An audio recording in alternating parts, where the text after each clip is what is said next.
മന്ത്രി വീണ ജോർജ് രാജിവെക്കാൻ സാധ്യതയേറുന്നു.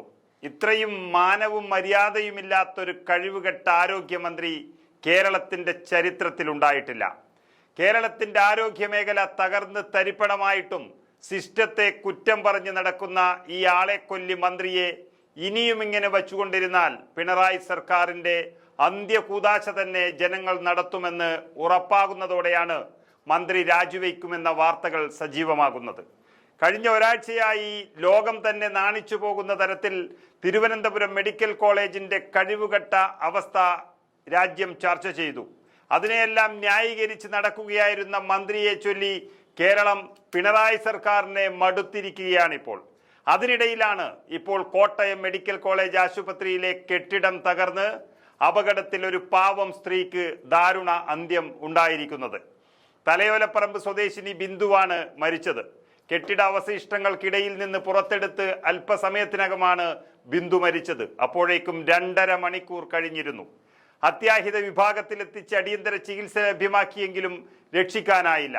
അത്രയ്ക്കും രക്ഷാപ്രവർത്തനം നടത്തിയില്ല എന്നുള്ളതാണ് ഇപ്പോൾ പുറത്തു വരുന്ന വാർത്തകൾ. തകർന്നു വീണ കെട്ടിടത്തിലെ ശൗചാലയത്തിലേക്ക് പോയ അമ്മ തിരികെ വന്നില്ലെന്നും ഫോൺ വിളിച്ചിട്ടെടുക്കുന്നില്ലെന്നും ബിന്ദുവിന്റെ മകൾ പറഞ്ഞതോടെയാണ് JCB അടക്കമുള്ള ഉപകരണങ്ങൾ എത്തിച്ച് അഗ്നിരക്ഷാ ഉദ്യോഗസ്ഥരും പോലീസും കെട്ടിടാവശിഷ്ടങ്ങൾക്കിടയിൽ തിരച്ചിൽ ആരംഭിച്ചത്. തുടർന്നാണ് 1 മണിയോടെ ഇവരെ കണ്ടെത്തിയത്. മകളുടെ ചികിത്സയ്ക്കായാണ് ബിന്ദു ആശുപത്രിയിൽ എത്തിയത്. രാവിലെ 11 മണിയോടെയാണ് കോട്ടയം മെഡിക്കൽ കോളേജ് ആശുപത്രിയിലെ 14-ാം വാർഡ് കെട്ടിടം ഇടിഞ്ഞു വീണത്. എന്നിട്ടും 1 മണിയൊക്കെ കഴിഞ്ഞിട്ടാണ് ഇവരെ പുറത്തെടുക്കുന്നത് എന്ന് പറയുമ്പോൾ ഇത്രയും വൃത്തികെട്ട ആരോഗ്യ സംവിധാനം ഇവിടെ ഇനി വേണോ എന്നുള്ളതാണ് കേരളത്തിന്റെ ചോദ്യം. അതിന് മാറ്റം വരുത്തുമ്പോൾ ആദ്യം തന്നെ മാറ്റേണ്ടത് ആരോഗ്യമന്ത്രിയെയാണെന്ന അഭിപ്രായമാണ് സംസ്ഥാനത്ത് ഉയർന്നു വന്നത്.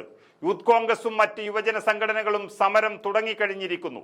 അതിനി സമരാഗ്നിയായി സംസ്ഥാനത്ത് മാറാൻ പോവുകയാണ്. അത് മുൻകൂട്ടി കണ്ടുകൊണ്ടാണ് വീണ ജോർജിനെ മാറ്റി മുഖം രക്ഷിക്കാൻ സർക്കാർ തയ്യാറാകുന്നത് എന്ന റിപ്പോർട്ടുകളാണ് ഇപ്പോൾ പുറത്തു വരുന്നത്. പക്ഷേ വീണ ജോർജ് ഉണ്ടാക്കി വെച്ച കുഴപ്പങ്ങൾ അങ്ങനെ തന്നെ ഈ സംസ്ഥാനത്ത് നിലനിൽക്കുകയാണ്. ഇനി കേരളം കാണാൻ പോകുന്നത് അതിശക്തമായ സമരങ്ങളാണ്. എല്ലാ സമരങ്ങളും വീണ ജോർജിനും മുഖ്യമന്ത്രിക്കും എതിരായി വരികയാണ്. മുഖ്യമന്ത്രി രാജാവായതുകൊണ്ട് ആരും മാറ്റാൻ പോകുന്നില്ല. പക്ഷേ ഈ വലിയ സമരങ്ങളിൽ നിന്നും രക്ഷപ്പെടാൻ ആരോഗ്യമന്ത്രിയെ രാജിവെപ്പിക്കുക എന്നുള്ളത് മാത്രമാണ് സർക്കാരിന് മുന്നിലുള്ള ഏക പോംവഴി. സമരങ്ങൾ ഒരുപക്ഷെ പ്രതിപക്ഷത്തിന്റെ ഭാഗത്തു നിന്നാണെങ്കിലും ഇളകുമറിയാൻ പോകുന്നത് കേരളത്തിലെ ജനങ്ങളായിരിക്കും. അത് താങ്ങാനുള്ള ശക്തിയൊന്നും ഈ ആരോഗ്യ വകുപ്പിനില്ല, ആരോഗ്യമന്ത്രിക്ക് അത്രയ്ക്കുമില്ല. ഇപ്പോൾ തന്നെ അവരുടെ ഉത്തരം മുട്ടിയിരിക്കുന്നു മാധ്യമ പ്രവർത്തകർക്ക് മുന്നിൽ. ഇനി വീണ ജോർജിനെയും വഹിച്ചുകൊണ്ടൊരു മുന്നോട്ട് പോക്ക് ഈ അവസാന വർഷം സാധ്യമല്ല എന്നുറപ്പിക്കുകയാണ് പിണറായി. അതുകൊണ്ട് രാജി തന്നെയാണ് ഏക പോംവഴി. അതാണ് സമരങ്ങൾ നിയന്ത്രിക്കാനും മുഖം രക്ഷിക്കാനുമുള്ള ഏക പോംവഴി എന്ന് LDFും തിരിച്ചറിഞ്ഞിരിക്കുന്നു. അതിനായി അടിയന്തര യോഗം ചേരുമെന്നുള്ളതാണ് ഇപ്പോൾ പുറത്തു വരുന്ന വാർത്ത.